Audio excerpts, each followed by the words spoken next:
اعوذ باللہ من الشیطان الرجیم، بسم اللہ الرحمن الرحیم۔ شروع اللہ کے نام سے جو بڑا مہربان اور نہایت رحم فرمانے والا ہے، صلی اللہ علیہ وآلہ وسلم۔ انہیں عروہ بن زبیر نے خبر دی اور ان سے نبی کریم صلی اللہ علیہ وآلہ وسلم کی پاک بیوی عائشہ رضی اللہ تعالیٰ عنہ نے بیان کیا کہ رسول اللہ صلی اللہ علیہ وآلہ وسلم کو نبوت سے پہلے سچے خواب دکھائے جاتے تھے۔ چنانچہ اس دور میں آپ جو بھی خواب دیکھ لیتے وہ صبح کی روشنی کی طرح بیداری میں نمودار ہوتا۔ پھر آپ صلی اللہ علیہ وآلہ وسلم کو تنہائی بھلی لگنے لگی۔ اس دور میں آپ غار حرا تنہا تشریف لے جاتے اور آپ وہاں تہنس کیا کرتے تھے۔ عروہ نے کہا کہ تہنس سے عبادت مراد ہے۔ آپ صلی اللہ علیہ وآلہ وسلم وہاں کئی راتیں جاگتے، گھر میں نہ آتے اور اس کے لیے اپنے گھر سے توشہ لے جایا کرتے تھے۔ پھر جب توشہ ختم ہو جاتا پھر ختیجہ رضی اللہ تعالیٰ عنہ کے یہاں لوٹ کر تشریف لاتے اور اتنا ہی توشہ پھر لے جاتے۔ اسی حال میں آپ غار حرا میں تھے کہ دفعتاً آپ پر وحی نازل ہوئی۔ چنانچہ فرشتہ آپ صلی اللہ علیہ وآلہ وسلم کے پاس آیا اور کہا پڑھیے۔ نبی کریم صلی اللہ علیہ وآلہ وسلم نے فرمایا کہ میں پڑھا ہوا نہیں ہوں۔ آپ صلی اللہ علیہ وآلہ وسلم نے بیان کیا کہ مجھے فرشتہ نے پکڑ لیا اور اتنا بھینچا کہ میں بے طاقت ہو گیا۔ پھر انہوں نے مجھے چھوڑ دیا اور کہا کہ پڑھیے۔ میں نے کہا کہ میں پڑھا ہوا نہیں ہوں۔ انہوں نے پھر دوسری مرتبہ مجھے پکڑ کر اس طرح بھینچا کہ میں بے طاقت ہو گیا اور چھوڑنے کے بعد کہا کہ پڑھیے۔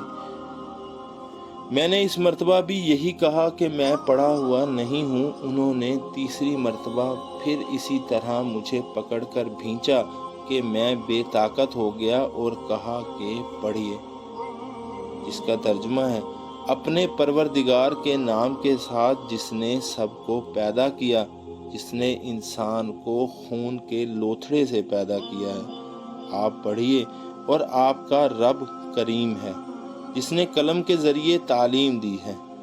پھر نبی کریم صلی اللہ علیہ وآلہ وسلم ان 5 آیات کو لے کر واپس گھر تشریف لائے اور گھبراہٹ سے آپ صلی اللہ علیہ وآلہ وسلم کے مونڈھے اور گردن کا گوشت پھڑک رہا تھا۔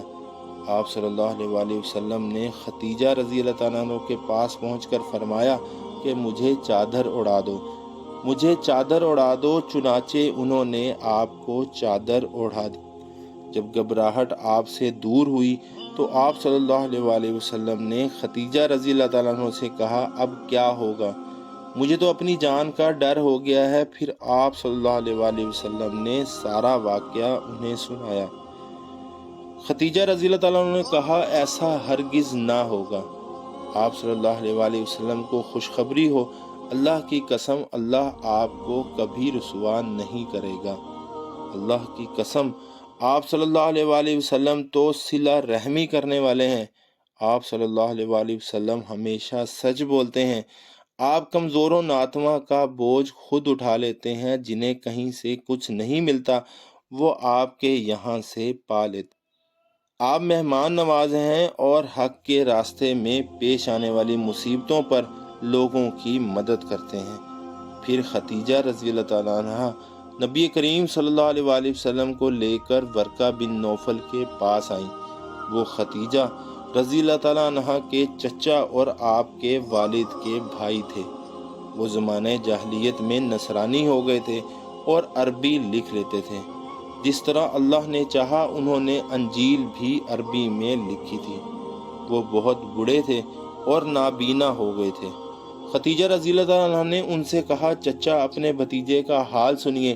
ورقہ نے کہا بیٹے تم نے کیا دیکھا ہے؟ آپ صلی اللہ علیہ وآلہ وسلم نے سارا حال سنایا جو کچھ آپ نے دیکھا تھا۔ اس پر ورقہ نے کہا یہی وہ ناموس جبرائیل علیہ السلام ہے جو موسیٰ علیہ السلام کے پاس آتے تھے۔ کاش میں تمہاری نبوت کے زمانہ میں جوان اور طاقتور ہوتا، کاش میں اس وقت تک زندہ رہ جاتا۔ پھر ورقہ نے کچھ اور کہا کہ جب آپ کی قوم آپ کو مکہ سے نکالے گی۔ نبی کریم صلی اللہ علیہ وآلہ وسلم نے پوچھا کیا واقعی یہ لوگ مجھے مکہ سے نکال دیں گے؟ برقہ نے کہا ہاں، جو دعوت آپ لے کر آئے ہیں اسے جو بھی لے کر آیا تو اس سے عداوت ضرور کی گئی۔ اگر میں آپ کی نبوت کے زمانے میں زندہ رہ گیا تو میں ضرور بھرپور طریقے پر آپ کا ساتھ دوں گا۔ اس کے بعد برقہ کا انتقال ہو گیا اور کچھ دنوں کے لیے وحی کا آنا بھی بند ہو گیا۔ آپ صلی اللہ علیہ وآلہ وسلم وحی کے بند ہو جانے کی وجہ سے غمگین رہنے لگے۔ سبحان اللہ۔